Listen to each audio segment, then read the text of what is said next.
सेवी सावरली जी, उनसे जाने कुछ सवालों का जवाब। कहती नरसिम्हानंद ने योगी जी को धमकी दी, इस पर आप क्या सोचते हैं? देखिए, वो पागल मानसिकता का आदमी है, उसकी बात को सीरियस लेना बिल्कुल बेकार होगा। वो तो कभी मोदी साहब को गाली देता, जो कि देश के प्रधानमंत्री हैं, जो उसको हिमाकत ऐसी नहीं करनी चाहिए। कभी योगी जी को गाली देता है। योगी जी को तो अब आप देखो, पहले वीडियो देखे फिर बात करते हैं। योगी सुन, आज तेरी पुलिस को मुझे मारना पड़ेगा। मैं सलीम भाई को देखने जाऊंगा, पूरी ताकत लगा दे। आज केवल मेरा कत्ल हो। अगर मैं अपने बाप की औलाद हूं, अगर मैं अपने गुरु का चेला हूं, मैं यति नरसिंहानंद गिरी, आज केवल मेरा कत्ल करके तू मुझे रोक सकता, नहीं तो मैं सलीम भाई से मिलने जाऊंगा। मैं तेरी तरह नहीं हूं, मुसीबत में पड़े अपने साथियों को छोड़ दूं। जा रोक ले, आज तेरे ये लोग मेरा कत्ल करेंगे। जब रुकूंगा, और कत्ल ऐसे ही नहीं करेंगे, जितने सामने पड़ेंगे सबको मार दूंगा। मैं तेरी तरह नकली हिंदूवादी नहीं हूं, ना मुझे मुख्यमंत्री बनना, ना मुझे प्रधानमंत्री बनना। और तेरे आज अपना मुकद्दर फोड़ा है, आज बिना मतलब मुझे छेड़ के, मतलब मैं अपने साथी को मरते हुए साथी को भी देखने ना जाऊं। तेरे से 1000 गुना बड़ा सनातन का काम करा सलीम भाई ने। मैं सलीम भाई से या तो आज मिलने जाऊंगा, या मैं इस मंदिर में मैं आज मारा जाऊंगा। हर हर महादेव, हर हर महादेव, हर हर महादेव। वीडियो देखा, उसमें योगी जी को तो सीधा बोला, योगी सुन ले, मैं तेरी पुलिस को मार दूंगा, मैं तेरी पुलिस का मर्डर कर दूंगा। इतनी खुली खुली बातें ओपन पे आके बोल रहा है, और उसको पुलिस टच नहीं कर रही। इसका मतलब ये हुआ कि इन सब बातों में सरकार की सहमति है। अगर इससे 10% कम बात भी कोई मुस्लिम बोल देता, तो वो उसका परिवार, उसका रिश्तेदार जितने भी हैं, वो सब जेल में पड़े होते। लेकिन मुझे ये समझ नहीं आ रहा कि सरकार की इसके पास ऐसी कौन सी कमजोरी है जिससे सरकार इससे डरती है और इसकी गालियां सुनती है।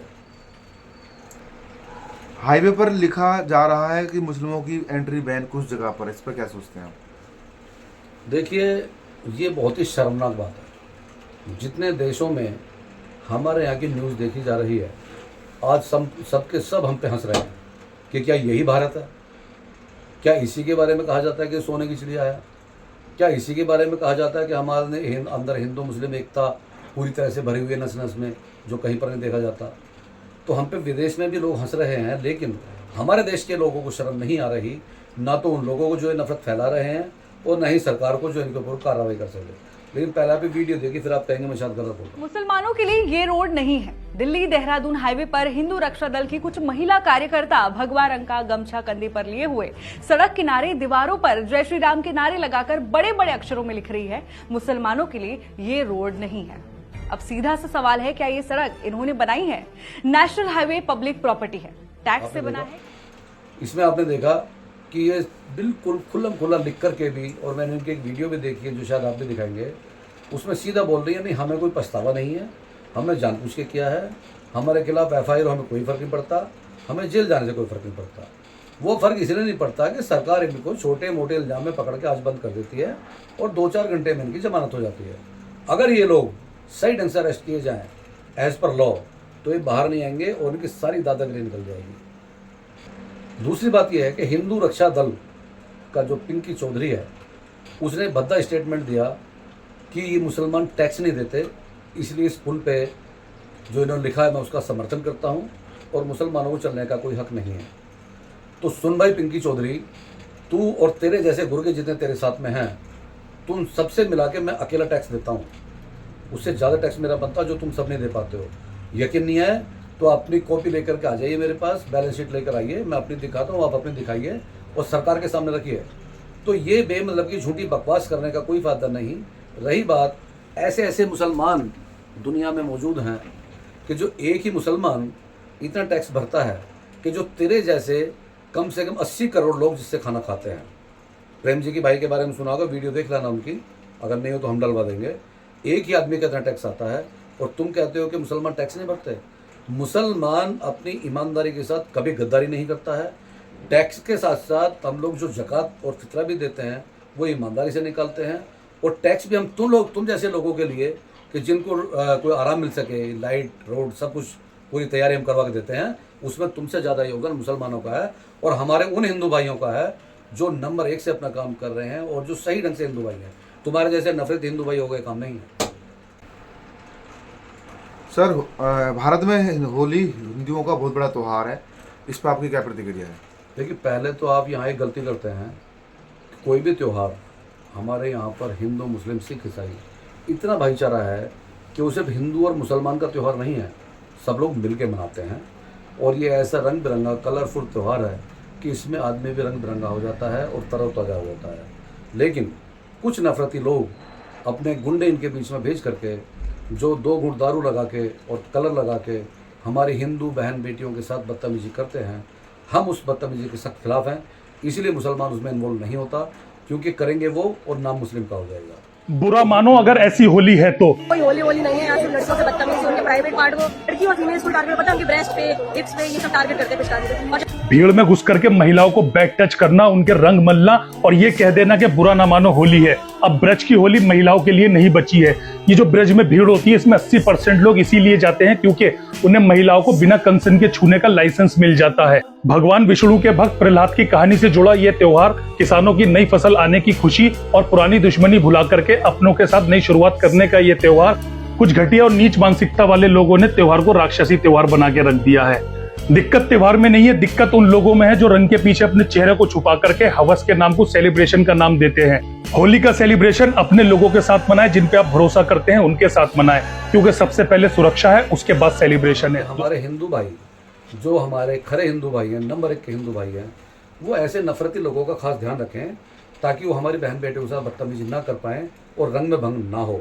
इसीलिए मैं ये चाहूँगा कि जब भी कोई ऐसा त्यौहार मनाएं या कहीं कुछ लोग इकट्ठे होकर मनाएं, ये जरूर देख लें कि हमारे बीच में नफरती कौन है और मोहब्बत करने वाला कौन है, तभी मनाएं। सर कुछ जगह पर हिंदू मुस्लिम भाईचारा बहुत देखने को मिलता है, इस पर क्या कहेंगे? देखिए, कुछ जगहों पर नहीं, हमारे देश में अभी बहुत ज़्यादा जगहों पर हिंदू मुस्लिम भाईचारा है और ये इंशाल्लाह रहेगा, इसको कोई मिटा नहीं पाएगा।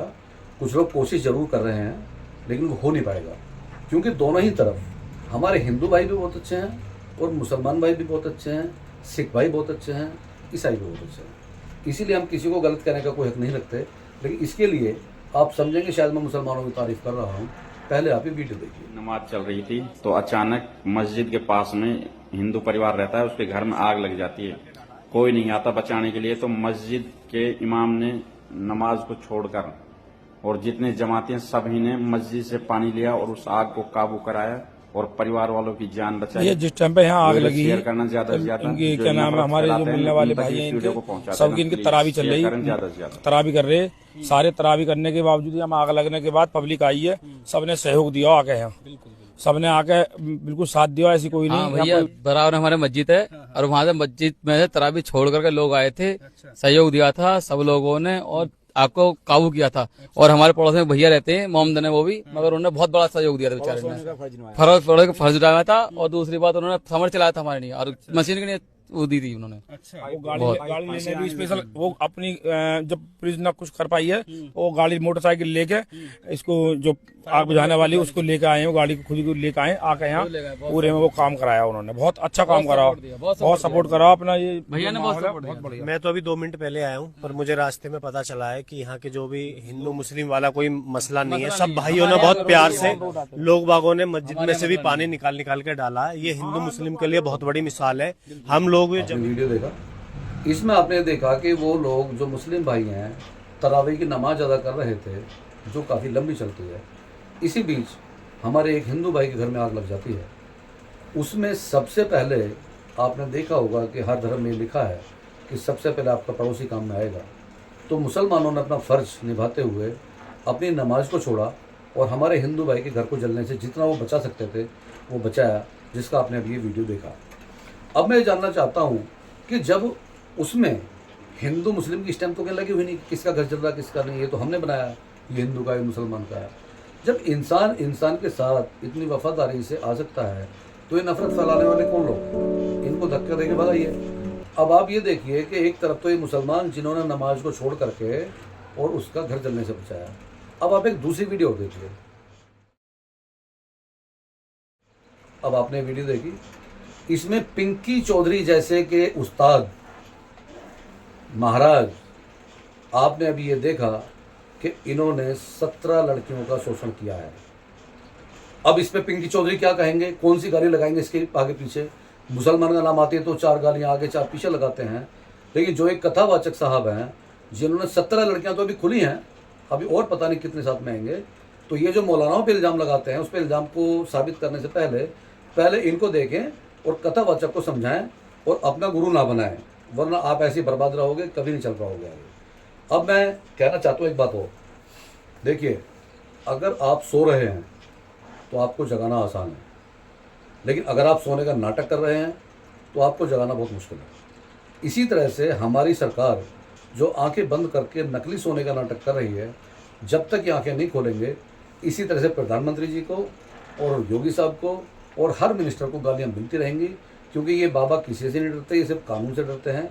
इसलिए आप इनको कानून की शक्ति दिखाइए और देश के माहौल को ठीक कीजिए। किसी के साथ जय हिंद, खुदा हाफिज़, अस्सलाम वालेकुम।